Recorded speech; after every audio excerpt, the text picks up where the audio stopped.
Welcome back any fans. तो आज मैं डीमन स्लेयर सीजन 5 यानी इन्फिनिटी कैसल आर्क के पहले मूवी को एक्सप्लेन करूंगा मांगा पैनल में, क्योंकि अभी तक इसका ऑफिशियल एनिमे नहीं आया। तो बेसिकली इस मूवी में मांगा के 13 चैप्टर्स को कवर किया गया है, जिन्हें मैंने पहले ही बहुत डिटेल से एक्सप्लेन करके रखा है। तो अब चाहे तो चैप्टर वाइज भी इसे देख सकते हैं। और यही पर आप लोगों को मैं एक बात बता दूं, मैंने इस मूवी को 2 पार्ट्स में डिवाइड किया है। इसका रीजन मैं आप लोगों को शॉर्ट में समझा दूंगा, लेकिन इससे पहले आप लोग ये जान ले कि पहले पार्ट में मैंने 6 चैप्टर्स को कवर किया है, चैप्टर 140 से 145 तक, और दूसरे पार्ट में 7 चैप्टर्स यानी चैप्टर 157 से 163 तक कवर किया है। इसका रीजन यही है कि चैप्टर 146 से 156 तक आकाजा वीएस गियो एंड तांजीरो यानी दूसरे मूवी को कवर किया गया है। तो अगर मैं पहले मूवी के दोनों पार्ट्स को एक ही वीडियो में कवर करूंगा तो आप लोगों को कुछ भी समझ में नहीं आएगा, इसलिए मैंने इस वीडियो को 2 पार्ट में डिवाइड किया है और दूसरा पार्ट 1 या 2 दिन के बाद ही आ जाएगा। तो देरी ना करते हुए शुरू करते हैं आज के इस पहले मूवी को।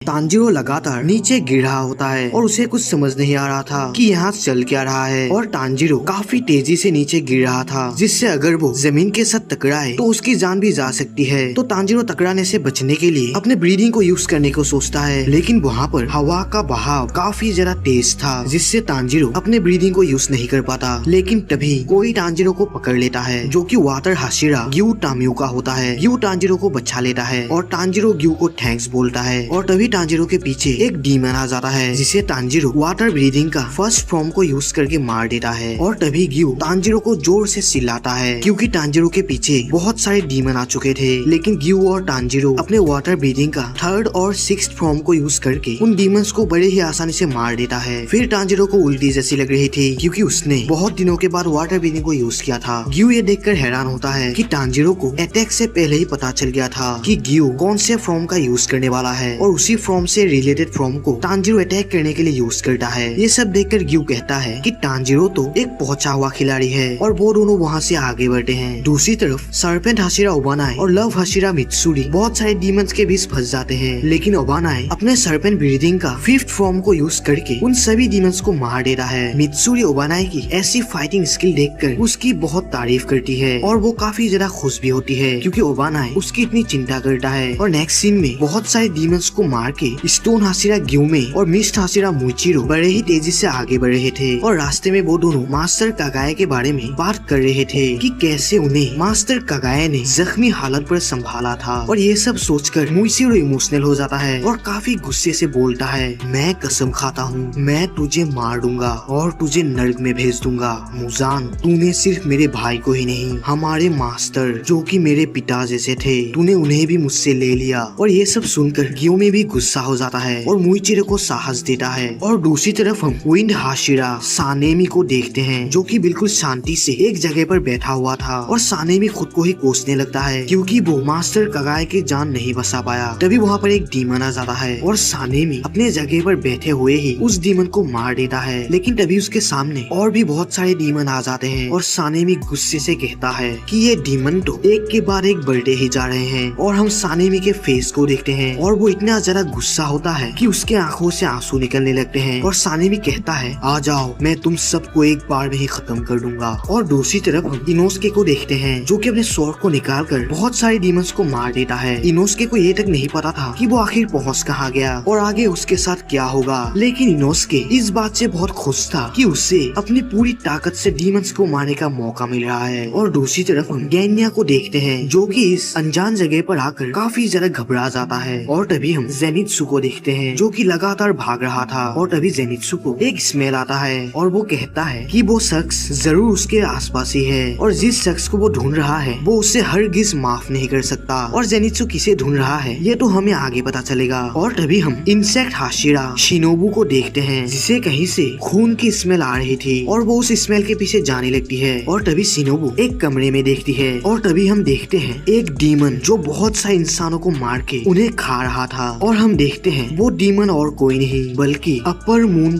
डोमा होता है, जो कहता है अरे देखो तो यहाँ कौन आया है। अच्छा तो ये एक लड़की है, ये तो बहुत टेस्टी लग रही है। और फिर वो शिनोबू से कहता है कि शिनोबू तो देखने में काफी ज्यादा टेस्टी लग रही है, तो क्या वो शिनोबू को मार के उसे खा सकता है। तो अब हम शिनोबू के एक पास्ट को देखते हैं जहाँ पर शिनोबू रो रही होती है क्योंकि उसके सामने उसकी बड़ी बहन काने अपनी आखिरी सांसें ले रही थी। फिर काने शिनोबू से कहती है कि शिनोबू डीमन स्लेयर कॉर्प्स को छोड़ दे और एक नॉर्मल लड़की की तरह अपनी लाइफ खुशी से जिए और अपने लाइफ को एंजॉय करते हुए बूढ़े होके मरे। लेकिन शिनोबू रोते हुए बोलती है कि वो ऐसा हरगिज नहीं करेगी जब तक वो उस डीमन से अपना बदला ना ले ले। और वो काने से उस डीमन का हुलिया पूछती है और वो कहती है कि वो अपनी नॉर्मल लाइफ कैसे जी सकती है जिसके हाथों में उसकी बहन दम तोड़ रही हो और इस सब का बदला भी वो नहीं ले पाए। फिर काने बोलती है कि उस डीमन के सिर में एक ब्लड मार्क है और वो डीमन बहुत ही शांत प्रकार का है जो हर वक्त अपने चेहरे पर एक स्माइल रखता है। तभी एक घायल लड़की शिनोबू से मदद मांगती है तो डोमा उसे चुप रहने को बोलता है और उसके ऊपर अटैक कर देता है। लेकिन शिनोबू अपने कमाल की स्पीड से उस लड़की को बचा लेती है। शिनोबू की स्पीड देखकर डोमा भी हैरान होता है और शिनोबू से कहता है कि उसकी स्पीड तो लाजवाब है, क्या वो एक डीमन स्लेयर है। लेकिन तभी वो लड़की अपने आप ही कई हिस्सों में कट जाती है क्योंकि डोमा का वो अटैक इस लड़की के ऊपर लग गया था। शिनोबू ये देखकर हैरान होती है तो डोमा बोलता है कि वो उस लड़की के बारे में चिंता ना करे क्योंकि डोमा बाद में उस लड़की को पूरी तरीके से खा जाएगा। ये देखकर शिनोबू को अपनी बहन की बातें याद आती है। वो कहती है कि वो डीमन एक तेज धार की फैन जैसे हथियार का इस्तेमाल करती है। फिर डोमा कानाओ से कहता है कि वो फाउंडर है इटर्नल पैराडाइज कल का, तो उसकी ये ड्यूटी है कि वो अपने फॉलोअर्स को खुश रखे।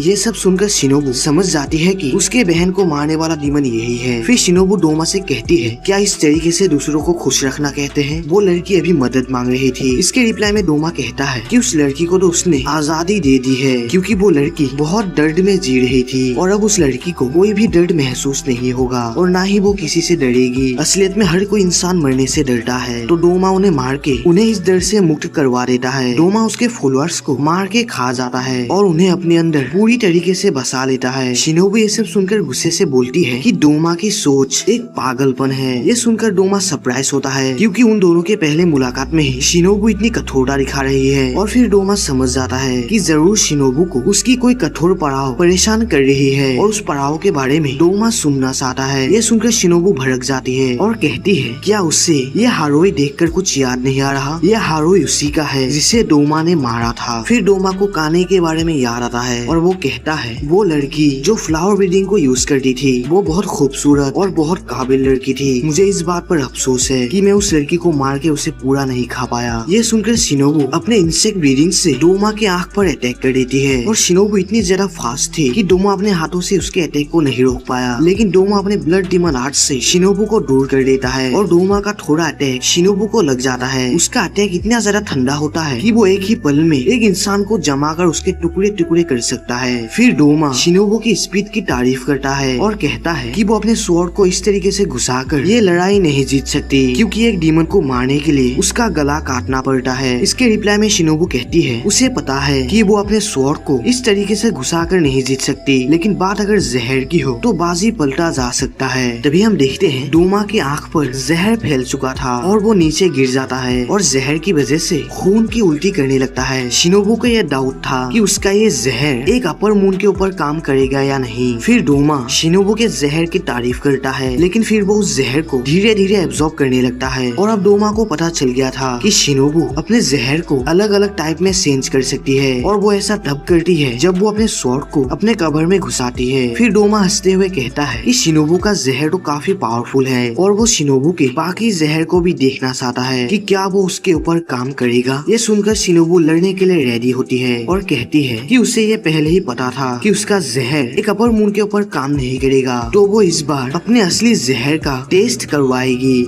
और अब हम डोमा के बचपन के एक पास्ट को देखते हैं। बचपन में डोमा की आंखें रेनबो कलर की थी और उसके बाल व्हाइट एंड ब्राउन कलर के थे, जिससे लोग डोमा को एक अनोखा बच्चा समझते थे और उससे भगवान का एक अवतार मानने लगे। लोगों को लगता था कि डोमा भगवान की आवाज सुन सकता है, लेकिन असलियत में ऐसा कुछ नहीं था। डोमा ने कभी भी भगवान की आवाज नहीं सुनी, जिससे डोमा इन लोगों को और उसके माता पिता को एक नंबर के बुद्धू समझता है, क्योंकि उसके माता पिता ने डोमा के लिए एक टेम्पल बना दिया था और उसे अनंत स्वर्ग पथ नाम दे दिया और डोमा को इसका लीडर बना दिया जो सभी को गाइड करेगा। और उस टेम्पल में डोमा की पूजा पूजा करने के लिए लोगों की भीड़ लगने लगी। वो सभी लोग अपना सिर झुका के रोते हुए डोमा से स्वर्ग जाने का तरीका पूछते थे, जिसे सुनकर डोमा रो पड़ता है, क्योंकि उसके हिसाब से स्वर्ग और भगवान इन दोनों का कोई अस्तित्व नहीं है। इन लोगों ने कभी भगवान को नहीं देखा, फिर भी भगवान के ऊपर इतना यकीन कैसे कर सकते हैं। ये लोग ये क्यों नहीं समझते कि इंसान को दुनिया में सिर्फ जन्म लेके अपनी जिंदगी गुजारना और फिर मरने के लिए ही बनाया गया है। चाहे इंसान जितना भी कोशिश क्यों ना कर ले, आखिर में उन्हें सड़ के ही मरना है और यही इंसान का असली किस्मत है। लेकिन डोमा इन सभी लोगों को खुश देखना चाहता है और उन लोगों की मदद करना चाहता है, और डोमा को लगता है कि उसका जन्म इसी काम के लिए हुआ है। और अब सीन प्रेजेंट में शिफ्ट होता है, जहाँ पर डोमा कहता है कि शिनोबू ने अब तक अपना 5वां जहर आजमा लिया है और एक भी उसके ऊपर काम नहीं कर रहा, और इन जहर का पावर भी अब धीरे धीरे कम होता जा रहा है। और वो शिनोबू से पूछता है कि वो अब और कितना जहर बना सकती है। फिर डोमा शिनोबू से कहता है कि क्या शिनोबू को सांस लेने में तकलीफ हो रही है, क्योंकि शिनोबू के फेस से काफी पसीना बह रहा था। शिनोबू सोचती है कि ये एक अपर मून की पावर है और उसका जहर जितना काम करता है उससे ज्यादा तेजी से डोमा खुद को हील कर लेता है। फिर डोमा कहता है कि शिनोबू को सांस लेने में तकलीफ इसलिए हो रही है क्योंकि डोमा का ब्लड डीमन आर्ट थोड़ा सा शिनोबू को लग गया था। फिर शिनोबू समझ जाती है कि डोमा ने अपने जमे हुए खून को कोहरे में बदल दिया और उन्हें चारों तरफ फैला दिया। फिर शिनोबू सोचती है कि वो इस बार बहुत सारा जहर एक अटैक में ही दे देगी, और वो अपने insect breeding dance of the dragon fly को यूज करके डोमा के ऊपर अटैक कर देती है। डोमा उसकी स्पीड देखकर कहता है कि इसमें कोई शक नहीं, शिनोबू बहुत तेज है और अब तक वो जितने भी डीमन स्लेयर से लड़ा है शिनोबू उन सबसे फास्ट है। लेकिन हम देखते हैं डोमा ने भी शिनोबू के ऊपर काउंटर अटैक कर दिया था, जिससे शिनोबू बहुत घायल हो जाती है। फिर डोमा शिनोबू को ट्रोल करके कहता है कि उसे डोमा का गला काटने पर ज्यादा फोकस करना चाहिए था, ना कि उसे जहर देने पर, और अगर शिनोबू अपनी स्पीड का सही इस्तेमाल करती तो शायद वो जीत सकती थी। लेकिन इन सब का कोई फायदा नहीं, क्योंकि शिनोबू बहुत छोटी है। ये सुनकर शिनोबू अपने हाथों की तरफ देखती है और सोचती है कि उसके हाथ इतने छोटे क्यों हैं और उसकी लंबाई आखिर क्यों नहीं बढ़ी। अगर उसका शरीर थोड़ा बड़ा होता तो क्या वो डोमा को हरा पाती। इंसान के हाथ पैर जितने लंबे होंगे उसकी मांसपेशियां उतनी ही अधिक होगी, जिससे उस इंसान को एक अलग एडवांटेज मिलती है। लेकिन काने शिनोबू से काफी बड़ी थी, लेकिन फिर भी वो डोमा को नहीं हरा पाई। और तभी शिनोबू को याद आता है कि उसकी बहन उसकी आखिरी समय में उसे कुछ बताने की कोशिश कर रही थी कि शिनोबू उस डीमन से हार जाएगी, लेकिन वो ये शिनोबू से नहीं बोल पाई। तभी काने की आत्मा शिनोबू के पास आती है और उसे फिर से खड़े होने को बोलती है, लेकिन शिनोबू ऐसा नहीं कर पाती क्योंकि उसका काफी खून बह चुका था और उसका बायां फेफड़ा टुकड़े टुकड़े हो चुका था, जिससे वो सांस नहीं ले पा रही थी। लेकिन काने कहती है कि इन सब से इसका कोई मतलब नहीं, शिनोबू को उठना होगा। ये सुनकर शिनोबू हैरान होती है। तभी काने कहती है कि अगर उसने डीमन को मारने का कसम खाया है तो उसे उठना होगा, अगर उसने जीतने का कसम खाया है तो उसे उठना होगा, चाहे इसके लिए कोई भी बलिदान देना क्यों ना पड़े। और शिनोबू ने काने से वादा किया था कि वो उसका बदला लेगी, और उसने कानाओ से भी वादा किया था। तभी डोमा शिनोबू के पास आता है और कहता है कि इसके लिए शिनोबू उसे माफ कर दे, क्योंकि उसने शिनोबू को अधमरे हालत में ही छोड़ दिया, जिससे उसे दर्द हो रहा है। तभी काने शिनोबू से कहती है कि वो ये कर सकती है, बस उसे कोशिश करना होगा। ये सुनकर शिनोबू मोटिवेट हो जाती है और फिर से उठ खड़ा होती है, जिसे देखकर डोमा हैरान होता है कि शिनोबू आखिर खड़े कैसे हो रही है। क्या शिनोबू सच में एक इंसान ही है, क्योंकि उसका एक फेफड़ा पूरी तरीके से खराब हो चुका है और उसका काफी खून भी बह चुका है, और इतना सब होने के बाद एक इंसान इतनी देर तक जिंदा नहीं हो सकता। शिनोबू डोमा की तरफ देखती है और फिर उसे खांसी आने लगती है। ये देखकर डोमा कहता है कि उसका ज्यादातर खून उसके फेफड़े में जा चुका है, तो उसे उतनी मेहनत करके खड़े होने की जरूरत नहीं। डोमा बड़े ही आसानी से शिनोबू का सिर जमीन में पटक देगा और उसे इस दर्द से मुक्त कर देगा, क्योंकि शिनोबू अब किसी हालत में नहीं बच सकती, तो वो हार मान ले। लेकिन शिनोबू सोचती है कि उसे डोमा के गले पर अटैक करना होगा और जहर की वजह से उसके जीतने का चांस ज्यादा है। और फिर शिनोबू अपने इंसेक्ट ब्रीडिंग 100 लेग बेल लोस का इस्तेमाल करती है और ये अटैक हद से ज्यादा फास्ट होता है, जिसे देखकर डोमा शॉक में पड़ जाता है, क्योंकि शिनोबू एक ही टाइम में अपना पोजीशन चेंज करके चारों तरफ से अटैक करती है, और ये अटैक इतना ज्यादा पावरफुल होता है कि उसके प्रेशर से पूरा पुल टूट जाता है। शिनोबू इतनी ज्यादा फास्ट होती है कि डोमा उसके मूवमेंट को समझ ही नहीं पाता। शिनोबू को दूर करने के लिए वो अपने ब्लड डीमन आर्ट का यूज करता है, जिससे शिनोबू का हारोई 2 टुकड़ों में कट जाता है, और फिर शिनोबू डोमा के गले पर अटैक कर देती है और अपने पूरे ताकत और स्पीड से डोमा को ऊपर ले जाती है। ये देखकर डोमा चौंक जाता है और शिनोबू अपने सभी जहर को एक ही अटैक में डोमा के शरीर पर डाल देती है। तो अब हम शिनोबू के एक पास्ट को देखते हैं, जहाँ पर शिनोबू और उसकी फैमिली काफी ज्यादा खुश होती है, और शिनोबू का मानना था कि उनकी एक खुशी भरे पल हमेशा ऐसे ही रहेंगे। लेकिन एक दिन ये सब बदल गया, क्योंकि शिनोबू के माता पिता को एक डीमन ने मार दिया और उनके खुशी भरे पल एक रात में ही खत्म हो गए। फिर स्टोन हाशिरा ग्यूमी ने आके शिनोबू और उसकी बहन काने को डीमन से बचाया था। फिर शिनोबू सोचती है कि उनके खुशी के पल तो ऐसे ही खत्म हो गए, लेकिन उनके जैसे और भी लोग हैं जिनकी खुशियाँ अभी तक खत्म नहीं हुई। और फिर ये दोनों कसम खाते हैं कि ये दोनों स्ट्रॉन्ग बनेंगे और उन लोगों की खुशियों को बचाएंगे। ये दोनों मिलकर डीमंस को मारेंगे, चाहे एक ही क्यों ना हो। फिर शिनोबू प्रेजेंट में बोलती है, भले ही हम कमजोर हो,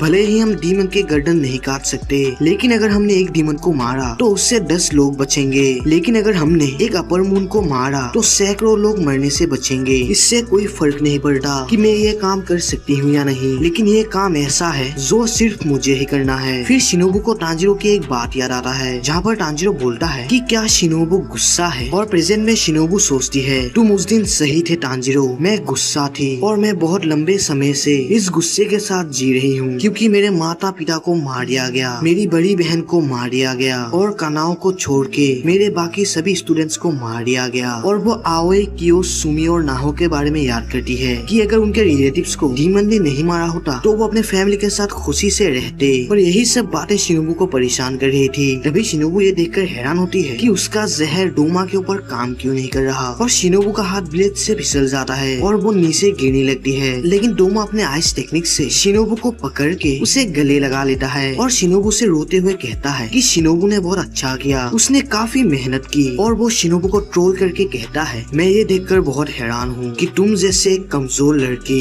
इस हद तक पहुँच गई। तुमने अपने जीवन में बहुत सारे डीमंस को मारा होगा, लेकिन तुम्हारी फाइटिंग स्किल तुम्हारी बहन से काफी कम है। और इतना सब होने के बाद भी तुम अभी तक जिंदा हो, ये एक चमत्कार से कम नहीं। इसका नतीजा जानते हुए भी कि इतना मेहनत करना बेकार है, तुम फिर भी मुझे हराने की अपनी पूरी कोशिश कर रहे हो। और यही सब मूर्खता इंसानों को बहुत अलग बनाती है। और फिर वो बोलता है कि शिनोबू अब उसका खाना बनने वाला है और फिर शिनोबू उसके साथ अनंत काल तक जुड़ जाएगी। और वो शिनोबू से पूछता है कि क्या शिनोबू का कोई आखिरी शब्द है, वो उसे जरूर सुनेगा। फिर शिनोबू गुस्से से इसके रिप्लाई में बोलती है कि वो नर्क में जाएगा। और तभी हम देखते हैं कोई शिनोबू और डोमा की तरफ तेजी से बढ़ रहा होता है और वो कनाओ होती है। जैसे ही कनाओ गेट खुल के अंदर आती है तो वो शिनोबू की ऐसी हालत देखकर जोर से चिल्लाती है, लेकिन डोमा ने शिनोबू को पकड़ के रखा था। लेकिन फिर भी शिनोबू बड़े ही मुश्किल से कनाओ को एक हैंड साइन बनाकर एक मैसेज देने की कोशिश करती है। और फिर डोमा अपना जोर लगा के शिनोबू के कमर को तोड़ देता है। ये देखकर कनाओ शॉक में पड़ जाती है और शिनोबू का ब्लेड उसके हाथ से निकलकर नीचे गिर जाती है। और यहीं पर दी इंसेक्ट हाशिरा शिनोबू कोचो की दी एंड होता है। ये देखकर कनाओ गुस्से से पागल हो जाती है और जोर जोर से चिल्लाने लगती है। और फिर वो फ्लावर ब्रीडिंग का फोर्थ फ्रॉम सेफ फ्लावर रोब का यूज करके डोमा के ऊपर अटैक कर देती है, लेकिन डोमा बड़े ही स्पीड से अपना पोजीशन चेंज कर लेता है। और फिर डोमा कानाओ से कहता है कि कानाओ उसको मारने के लिए काफी ज्यादा करीब थी और फिलहाल वो शिनोबू को एब्जॉर्ब कर रहा है, तो उसे उन दोनों के बीच नहीं आना चाहिए। ये सुनकर कानाओ और भी ज्यादा भड़क जाती है। और फिर डोमा बोलता है कि क्या कानाओ उसके कोहरे वाले ब्लड डीमन आर्ट में नहीं फंस रही और शिनोबू ने उसके आखिरी समय में उसे अपने फिंगर से कुछ मैसेज दिया था, क्या उसने डोमा के पावर्स के बारे में बताया था। और फिर डोमा बोलता है कि ये सभी अपनी पूरी मेहनत करते हैं, ये जानते हुए भी कि इन सब का कोई फायदा नहीं। और फिर वो शिनोबू के हेड क्लिप को लेकर कहता है और उसके लिए आज का रात काफी अच्छी रात है, क्योंकि उसे एक के बाद एक नया खाना मिल ही रहा है। फिर कानाओ सोचती है कि उन सभी का मानना था वो जिससे प्यार करते हैं, जिसे मानते हैं और जिसे आदर करते हैं वो हमेशा जीवित रहते हैं, लेकिन ये सब एक कल्पना है। कोई भी आज तक ऐसा वादा नहीं कर पाया कि वो हमेशा जीवित रहेगा। और नेक्स्ट सीन में हम जेनित्सु को देखते हैं जो एक कमरे में आ चुका था। फिर जेनित्सु बोलता है, मुझे पता है तुम यहाँ ही हो, तो जल्दी बाहर आओ, तुम तो बस यहाँ पर चुप के बैठे हुए हो। तभी जेनित्सु के रिप्लाई में कोई बोलता है, मुझसे बात करने का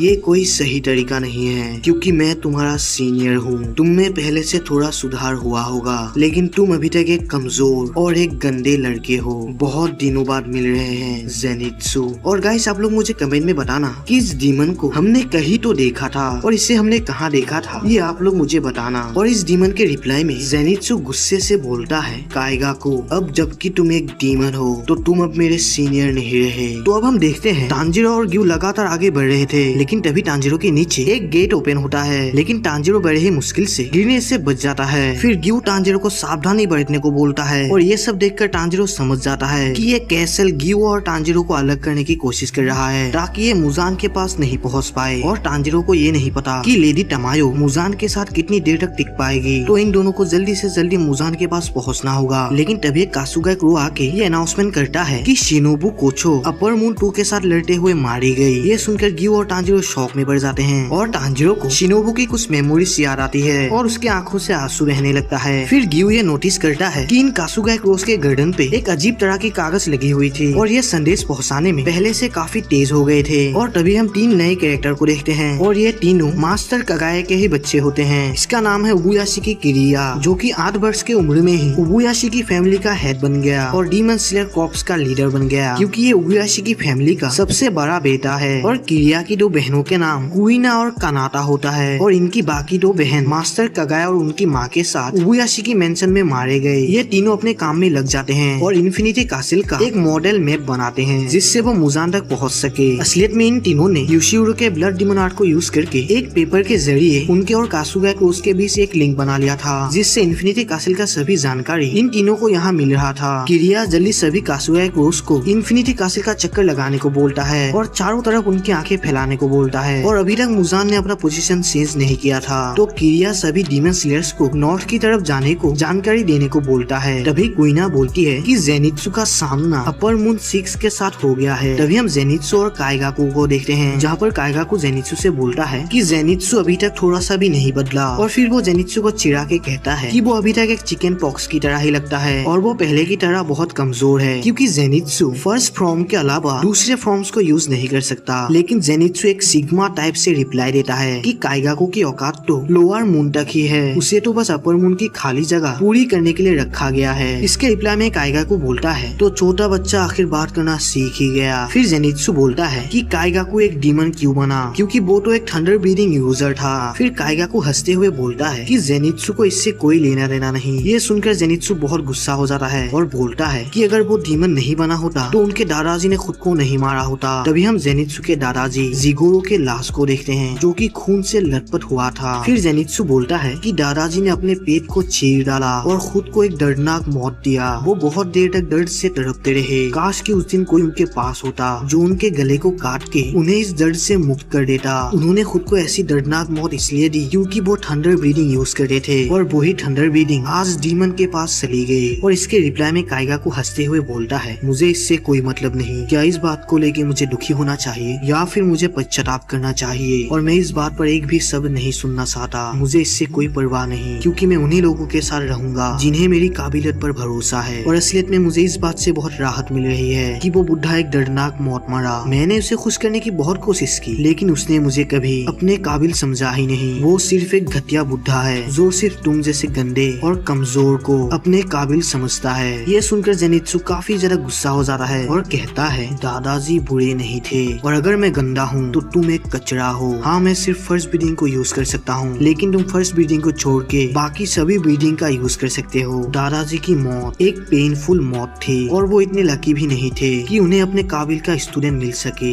ये सुनकर काइगाकू भड़क जाता है और कहता है कि वो खुद को उसके साथ कैसे जोड़ सकता है। और फिर काइगाकू थंडर ब्रीदिंग का फोर्थ फॉर्म डिस्टेंट थंडर का यूज करके जेनित्सु के ऊपर हमला कर देता है और जेनित्सु भी अटैक के लिए रेडी होता है। जैसे ही काइगाकू जेनित्सु के ऊपर अटैक करता है तो हम देखते हैं कि जेनित्सु ने पहले ही काउंटर अटैक कर दिया था और जेनित्सु कहता है तुम काफी स्लो हो। जेनित्सु की स्पीड देखकर काइगाकू भी हैरान होता है और हम जेनित्सु को देखते हैं जो कि एक डेविल से कम नहीं लग रहा था। तो अब हम काइगाकू के एक फ्लैशबैक को देखते हैं जहाँ पर काइगाकू का सामना अपर मून 1 कोकुशिबो से हो गया था। फिर काइगाकू कहता है कि एक बहुत शक्तिशाली ओपोनेंट के सामने उसके लिए घुटने टेकना कोई शर्मिंदगी वाली बात नहीं है, क्योंकि वो जिंदा रहने के लिए कुछ भी कर सकता है, चाहे उसका सर जमीन पर रगड़ना पड़े या फिर उसे गंदा पानी पीना पड़े और तो और उसे चोरी ही क्यों ना करना पड़े। और वो जीवित रहने तक कभी हार नहीं मानेगा और उन सभी लोगों को दिखाएगा कि उसने अपना जीवन किस तरीके से पार किया है। और कोकुशिबो उसे अपना ब्लड देकर कहता है कि वो एक डीमन बन जाए जिससे वो और भी ज्यादा शक्तिशाली बन सकता है। और अगर मुजान उसे एक्सेप्ट करता है तो काइगाकू उनका पार्टनर बन जाएगा। और हो सकता है कि काइगाकू को एक डीमन बनने में टाइम लगे, क्योंकि वो एक थंडर ब्रीदिंग यूजर है और इस खून को पीते ही काइगाकू एक डीमन बन जाएगा। और काइगाकू को मुजान का आभारी होना चाहिए, क्योंकि उससे मुजान का ब्लड मिल रहा है। और अगर उसने ब्लड का एक बूंद भी गिराया तो उस ड्रॉप के साथ उसका सर भी नीचे गिर जाएगा और उसका सिर काटने में कोकुशिबो थोड़ा सा भी रहम नहीं दिखाएगा। काइगाकू कहता है कि उस समय उसके शरीर का हर एक अंग डर से कांप रहा था और उसका मन जोर जोर से चिल्ला के रो रहा था। और फिर सीन प्रेजेंट में शिफ्ट होता होता है। काइगाकू कहता है कि अपर मून्स के मुकाबले जेनित्सु कुछ भी नहीं है। भले ही जेनित्सु पहले से ताकतवर हो गया होगा, लेकिन वो कभी अपर मून्स को हरा नहीं पाएगा। और वो कहता है कि जेनित्सु एक गंदा लड़का है जो कि हमेशा रोता रहता है और ना ही उसके पास घमंड था और ना ही हिम्मत। और जिगोरू चाहता था कि जेनित्सु उसका सक्सेसर बने। फिर काइगाकू जेनित्सु को गुस्से से चिल्लाते हुए बोलता है कि हर किसी इंसान को किसी ना किसी दिन तो मरना ही है और उसके और उस बुद्धे के बीच कोई बड़ा अंतर नहीं है। और वो थंडर ब्रीदिंग का सेकेंड फॉर्म लाइटनिंग बेल का यूज करके जेनित्सु के ऊपर अटैक कर देता है। काइगाकू ने एक ही पल में लगातार 5 अटैक जेनित्सु के ऊपर कर दिया था, जो देखकर जेनित्सु हैरान होता है और कहता है कि काइगाकू ने जरूर बहुत सारे इंसानों को खाया होगा जिससे वो इतना ताकतवर हो चुका है। और क्या अभी तक काइगाकू को सही और गलत का फर्क समझ नहीं आया? जिसके रिप्लाई में काइगाकू बोलता है कि वो जानता है क्या सही है और क्या गलत। और वो फिर से थंडर ब्रीदिंग का थर्ड फॉर्म को यूज करके जेनित्सु के ऊपर मल्टीपल स्लैशेस करता है और कहता है कि जो लोग उसे सही ढंग से जज करते हैं और उसे एक्सेप्ट करते हैं वो लोग सही हैं, और जो लोग उसे गलत तरीके से जज करते हैं और उसे नकारते हैं वो लोग गलत हैं। और जेनित्सु अब काफी ज्यादा घायल हो चुका था, लेकिन काइगाकू फिर से थंडर ब्रीदिंग का फिफ्थ फॉर्म को यूज करके जेनित्सु के ऊपर हमला कर देता है, जिससे जेनित्सु का स्किन फटने लगता है। और फिर काइगाकू जेनित्सु से पूछता है कि उसे उसके ब्लड डिमन आर्ट और उसके टेक्निक के अटैक का स्वाद कैसा लगा। इस अटैक से उसके फेस और उसके शरीर के हर एक मांस को तोड़ देगा, हर एक पार्ट को तोड़ देती है। और वो फिर से थंडर ब्रीदिंग का सिक्स्थ फॉर्म को यूज करके जेनित्सु के ऊपर आखिरी हमला करता है। और वो बोलता है कि वो जेनित्सु की तरह नहीं है, वो स्पेशल है। घायल जेनित्सु तेजी से नीचे गिर रहा था और उसे एक फ्लैशबैक याद आता है जहाँ पर जिगोरू उसे दाद रहा था, क्योंकि जेनित्सु उसके सीनियर काइगाकू की तरह थोड़ा सा भी नहीं है और उसे काइगाकू से कुछ सीखना चाहिए। और फिर कुछ डीमन स्लेयर काइगाकू का मजाक उड़ा रहा था, क्योंकि काइगाकू को थंडर ब्रीदिंग के फर्स्ट फॉर्म को छोड़ के बाकी सभी ब्रीदिंग्स को यूज करना आता था, लेकिन उसे फर्स्ट ब्रीदिंग नहीं आता था, जो कि सभी ब्रीदिंग्स का मेन ब्रीदिंग है। जब तक वो फर्स्ट ब्रीदिंग नहीं सीख लेता वो एक हाशिरा कभी नहीं बन सकता, जिससे वो जल्दी मर जाएगा। ये सुनकर जेनित्सु उन डीमन स्लेयर्स की पिटाई कर देता है और ये बात काइगाकू को पता चल जाती है, तो वो जेनित्सु को बोलता है कि उसे ये सब करने की कोई जरूरत नहीं और उसके यहाँ होने से या ना होने से काइगाकू को कोई फर्क नहीं पड़ता। और फिर जेनित्सु बोलता है कि उससे पता है काइगाकू उससे कितना नफरत करता है और जेनित्सु भी उससे काफी नफरत करता था, लेकिन जेनित्सु असलियत में काइगाकू को अपने पूरे शिद्दत से रिस्पेक्ट करता था, क्योंकि काइगाकू काफी मेहनती था और काइगाकू बहुत अनोखा था। और जेनित्सु के मन में काइगाकू के लिए उतनी ही रिस्पेक्ट थी जितनी वो उसके दादाजी को करता था, लेकिन काइगाकू हमेशा निराश रहता था, क्योंकि काइगाकू के खुशी के बॉक्स में एक होल हो गया था, जिससे उसकी खुशियाँ हमेशा लीक होती रहती थी। और काइगाकू को इस होल को जल्दी बंद करना होगा, नहीं तो वो हमेशा निराश ही रहेगा। और फिर जेनित्सु जिगोरू से माफी मांगता है और कहता है कि उन दोनों का साथ यही तक था, अब जेनित्सु को इसे तोड़ना होगा। और प्रेजेंट में जेनित्सु खुद को गिरने से संभाल लेता है। ये देखकर काइगाकू हैरान होता है कि क्या जेनित्सु के पास अभी भी ताकत है। फिर जेनित्सु सॉरी बोलता है। फिर वो थंडर ब्रीदिंग का 7th form Fleming thunder God का इस्तेमाल करके एक ही झटके में काइगाकू का गला काट देता है। काइगाकू ये देखकर शॉक में पड़ जाता है और उसे ये यकीन ही नहीं हो रहा था कि जेनित्सु इतना फास्ट था, जिससे वो उसे देख ही नहीं पाया। और जेनित्सु ने जिस फॉर्म को यूज किया था उसकी तो काइगाकू को भनक तक नहीं थी और जेनित्सु नीचे गिरने लगता है। फिर काइगाकू ओल्ड मैन जिगोरू को कोसता है और कहता है कि जिगोरू ने उसके साथ नाइंसाफी की है, क्योंकि जिगोरू ने जेनित्सु को कुछ ऐसा सिखाया जो उसे कभी नहीं सिखाया था। ये सुनकर जेनित्सु बोलता है कि वो गलत समझ रहा है, दादाजी ने ऐसा कुछ कभी नहीं किया था। ये फॉर्म उसका खुद का है जो जेनित्सु ने खुद बनाया है और वो इस फॉर्म को काइगाकू के खिलाफ यूज करने के लिए बनाया था।